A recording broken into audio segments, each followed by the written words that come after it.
Hello दोस्तों, M तक channel में आपका स्वागत है। बात करते हैं कुछ ऐसे क्वेश्चन जिसमें ज़्यादातर विद्यार्थी को प्रॉब्लम रहता है।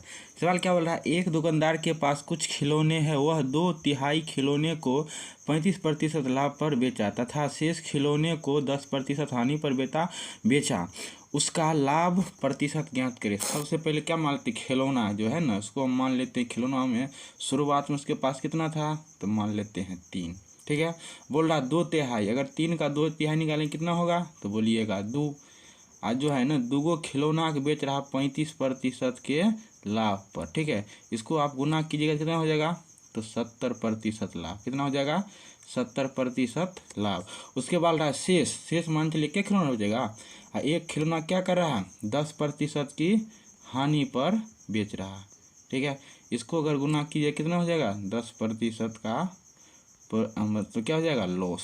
ठीक है, अब सब क्या कीजिए, हम मान के लिए 70% क्या हो रहा है, लाभ हो रहा है, 10% क्या हो रहा है, हानि। अब इसका जो डिफरेंस देखिएगा कितना हो जाएगा, 60% का लाभ हो जाएगा। क्या वो खिलौना है, तो 3 खिलौना, इसको काट लीजिए कितना हो जाएगा, 20% का प्रॉफिट आपका आ जाएगा। Option number B. चलिए नेक्स्ट क्वेश्चन की बात करते हैं। सवाल क्या बोल रहा है, यदि एक निश्चित राशि पर 2 वर्षों के लिए 9% प्रति वर्ष की दर से चक्रवृद्धि ब्याज 3762 रुपया हो, वह राशि क्या है। मान चलिए क्या करेंगे, अगर सिंपल इंटरेस्ट बोलता, अगर साधारण ब्याज बोलता तो क्या बोलते, डायरेक्ट कहते 9 दूना 18। तो मान चलिए चक्रवृद्धि ब्याज थोड़ा अधिक होगा। इस तरह के सवाल को जो है ना, आप डायरेक्ट बना सकते हैं सक्सेसिव से। क्या बना सकते हैं, सक्सेसिव लगा दीजिए, आपका आंसर आ जाएगा। सबसे सक्सेसिव का फॉर्मूला क्या होता है, ए प्लस बी प्लस में ए इंटू बी बट्टा में 100 कर दीजिए। ठीक है, आपका आंसर विद इन सेकेंडों में आ जाएगा। ठीक है, यहाँ पर ए मान के 2 वर्ष के लिए बोल रहा है। ठीक है, ए की जगह पर भी कितना है 9, बी की जगह पर भी 9। इसको आप क्या कीजिए, गुना कीजिए, तो 9 कितना हो गया, 81, यही होगा ना। अब बट्टे में क्या हो जाएगा, 100। ठीक है, तो यहाँ हो गया 18। अब प्लस में अब क्या करेंगे, 81 में 100 से भाग देंगे, यहाँ पर कितना जीरो है, तो 2 जीरो। ऊपर में क्या करेंगे, 2 अंक पीछे दशमलव दे देंगे, तो क्या हो जाएगा 0.81। इसको अब ऐड कीजिएगा कितना हो जाएगा, 18.81। इसका जो वैल्यू दिया है कितना है, 3762। ठीक है, तो हमको चाहिए राशि, यही बोल रहा है, मतलब मूलधन चाहिए। तो कहने मतलब 100% क्या होगा, यही बोल रहा है ना। यहाँ प्रतिशत है, यहाँ भी क्या हो जाएगा प्रतिशत। यहाँ मान लेते हैं x होगा। ठीक है, यहाँ अगर दशमलव हटाइएगा तो क्या, दशमलव के बाद क्या अंक है, 2 अंक, तो यहाँ क्या हो जाएगा, 2 जीरो। ठीक है, प्रतिशत से प्रतिशत आप खत्म कीजिए, इसको आप काटिएगा तो कितना टाइम जाएगा, तो बोलिएगा 2 टाइम्स। कितना टाइम जाएगा, 2 टाइम। तो x बराबर आपका कितना आंसर आ जाएगा। अब जो है ना, 10,000 में 2 से गुना कीजिए, कितना हो जाएगा, 20,000 आपका आंसर आ जाएगा। कहने का मतलब वो राशि कितना है, 20,000 है। चलिए नेक्स्ट क्वेश्चन की बात करते हैं।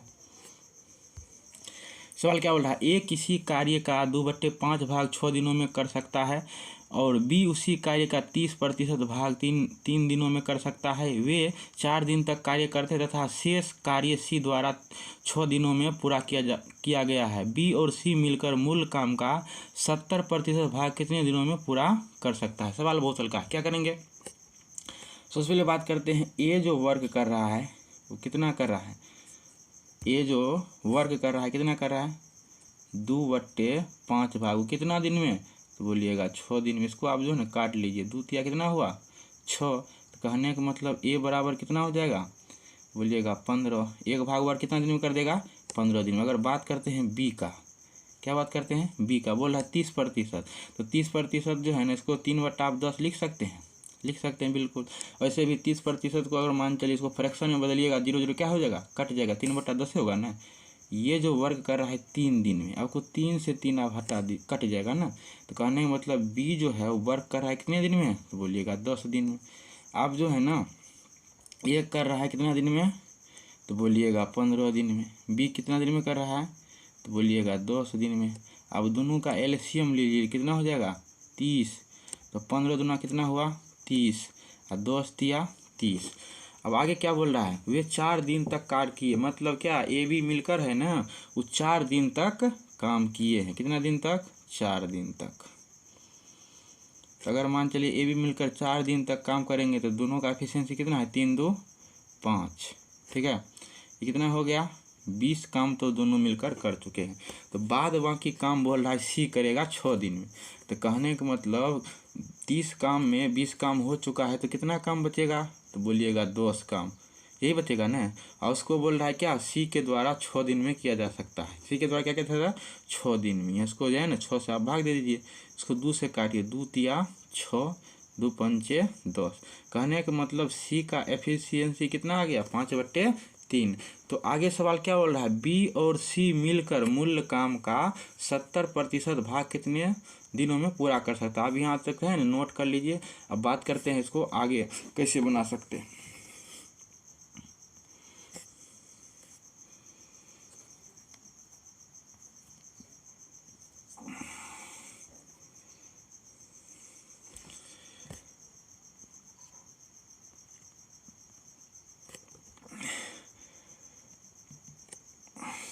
ध्यान से देख लीजिए। अब मैं चाहिए मूल काम कितना था? तो बोलिएगा 30 काम था। और इसका जो 70% निकालेंगे कितना हो जाएगा? प्रतिशत हटेगा तो नीचे हम क्या आएगा? 100। ये 0 से 0 खत्म, 0 से 0 खत्म। कहने का मतलब 21 काम। अब कौन मिलकर पूरा करेगा? बी और सी। तो बी का एफिशिएंसी कितना था? तो बोलिएगा 3। ठीक है, और उसके बाद अभी जो निकाले हैं सी का एफिशिएंसी कितना निकला है? 5/3। अब इसको है ना एड कर लीजिए। कितना? 3 तिया 9 5 14, यही होगा ना। 3 तिया 9, 9 5 14/3। इसको आप भाग दे दीजिए ना। 14 आई 3/में इसको ऊपर ले जाइए। अब इसको 7 से काटिए, तो 7 दूना 14, 7 तिया 21। कहने का मतलब 9/2, मतलब 4.5 दिन में आपका वर्क खत्म हो जाएगा। चलिए नेक्स्ट क्वेश्चन की बात करते हैं। सवाल क्या बोल रहा है? एक वस्तु के अंकित मूल्य पर 20% छूट देने के बाद 120 रुपया में बेचा जाता है। यदि छूट नहीं दी जाती तो 20% का लाभ होता। वस्तु का बोल रहा है क्रय मूल्य ज्ञात करने के लिए। मान चलिए हम जो छूट देते हैं कौन चीज़ पर देते हैं? मार्क प्राइस पर। क्या कौन चीज़ पर देते हैं? मार्क प्राइस पर। छूट देंगे मार्क प्राइस पर तो हमको कौन चीज़ पर पहुँच जाएंगे? तो बोलिएगा विक्रय मूल्य पर। तो 20% का छूट दिया, कितना प्रतिशत बाकी है? तो मान चलिए 80% का वैल्यू कितना है? तो बोलिएगा 120। कहने का मतलब ये जो 80% है ना, ये विक्रय मूल्य को डिनोट कर रहा है। अब बोल रहा है ये 100% कितना होगा, यही बोल रहा है ना। तो मतलब फिर से बोल रहा है जो क्या ज्ञात करने के लिए, मतलब मार्क प्राइस। ठीक है, इसको जो है ना एक्स मान लीजिए, प्रतिशत से प्रतिशत खत्म। ठीक है, इसको आप काटिए 40 से, 40 दूना 80 और 40 दिया कितना हुआ? 120। इसको 2 से काटिए, कितना हो जाएगा? 50 दूना 100। कहने का मतलब x बराबर कितना निकल गया? 150। ये जो x निकला है क्या, कौन चीज़ निकला है? ये निकला है MP, मतलब मार्क प्राइस। ठीक है, आगे सवाल क्या बोल रहा है? यदि छूट नहीं दी जाती, अगर मान चलिए छूट नहीं देंगे तो इस केस में क्या होगा? MP और SP बराबर हो जाएगा, यही होगा ना। MP SP क्या हो जाएगा? बराबर। उसके बाद बोला यदि छूट नहीं दी जाती तो 20% का क्या होता? लाभ होता। तो वस्तु का क्रय मूल्य। देखिए यहाँ पर ध्यान से, यहाँ पर अगर SP बराबर है क्या? MP के, तो कहने का मतलब 120% का वैल्यू किसके बराबर होगा? तो बोलिएगा 150 का वैल्यू, 150 के बराबर। तो हमको चाहिए कितना प्रतिशत? तो 100%। तो हमारा क्रय मूल्य निकल के आ जाएगा। ठीक है, प्रतिशत से प्रतिशत खत्म। अब इसको काटिए 0 से, ये 0 खत्म। 3 से काटिए, 3 चौक 12, 3 पचे 15। ठीक है, और कटने वाला है ये यहाँ पर बाकी है 4। इसको काटिए 2 से, 2 दूना 4 और 2 पंचे 10। इसको काटिए 2 से, कितना होगा? 25 दूना 50। तो x बराबर आपका कितना आ जाएगा आंसर? 25 पंजे कितना होता है? 125। 125 जो है ना वो वस्तु का क्रय मूल्य है। ठीक है, चलिए नेक्स्ट क्वेश्चन की बात करते हैं। सवाल क्या बोल रहा है, एक व्यक्ति दो वस्तुओं को प्रति 9,180 रुपया में बेचा जाता है। उसे एक वस्तु पर 8% का लाभ होता है और दूसरे पर 15% की हानि होती है। उसका कुल लाभ या हानि। देखिए ध्यान से, सबसे पहले प्रति वस्तु बोल रहा है, बेचा जा रहा है। इसको जो है ना 2 से गुना कर लीजिए। काहे 2 से गुना, क्योंकि 2 वस्तु बेच रहा है। कितना हो जाएगा, 18,360, यही हो जाएगा ना। उसके बाद इसको जो 2 पार्ट में हम ब्रेक करेंगे तो कितना का हिसाब पड़ेगा, तो बोलिएगा 9,180। इधर भी 9,180। एक पर बोल रहा है 8% का लाभ हो रहा है। कितना प्रतिशत का लाभ, तो 8% का लाभ हो रहा है, ठीक है। और एक पर बोल रहा है हानि हो रहा है। कितना प्रतिशत का, तो बोलिएगा 15%। आप 100 में 8 जोड़िए, कितना हो जाएगा, 108%, ठीक है। और इसमें क्या कीजिएगा, 100 में 15 घटाइएगा, कितना हो जाएगा, 85%। कहने का मतलब इसमें जो है ना विक्रय मूल्य 108% का वैल्यू 9,180 है। इसमें क्या है, 85% का वैल्यू कितना है, 9,180 है। तो बोल रहा है, सबसे पहले ये तो बात करेंगे ना, खरीदा कितना में, तब तो पता चलेगा ना कि मतलब बेच तो रहा है तो मुझे भी मालूम है, लेकिन खरीदा कितना में ये तो पता चलना चाहिए। अगर 108% का वैल्यू कितना है, 9,180, ठीक है। तो 100% का वैल्यू कितना हो जाएगा, तो मान लेते हैं x, ठीक है। अब जो है ना प्रतिशत से प्रतिशत खत्म कीजिए, ठीक है। अब इसको काटिए, कितना से कट जाएगा, बोलिएगा 108 को अगर आप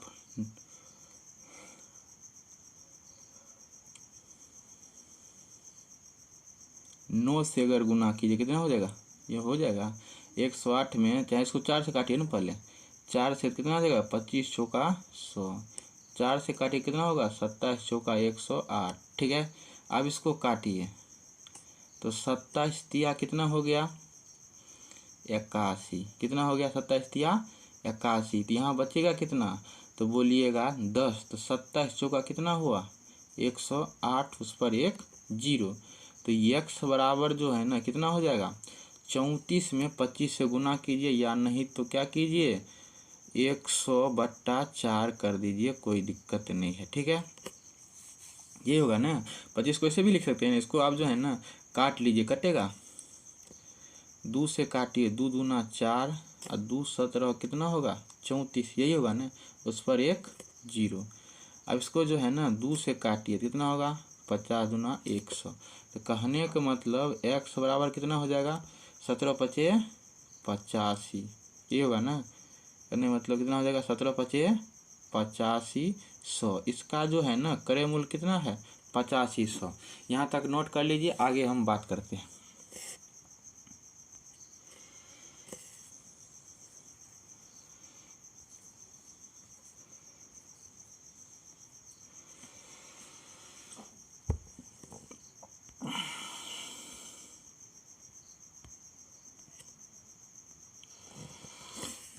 अभी जो निकला है उसी पे कितना निकला है, x बराबर बोलिएगा 8500, ठीक है। दूसरा में क्या हो रहा है, 15% का हानि। तो कहने का मतलब 85% का वैल्यू कितना है, तो बोलिएगा 9,180 रुपया, ठीक है। तो 100% का कितना होगा, तो मान लेते हैं कितना हो जाएगा, x।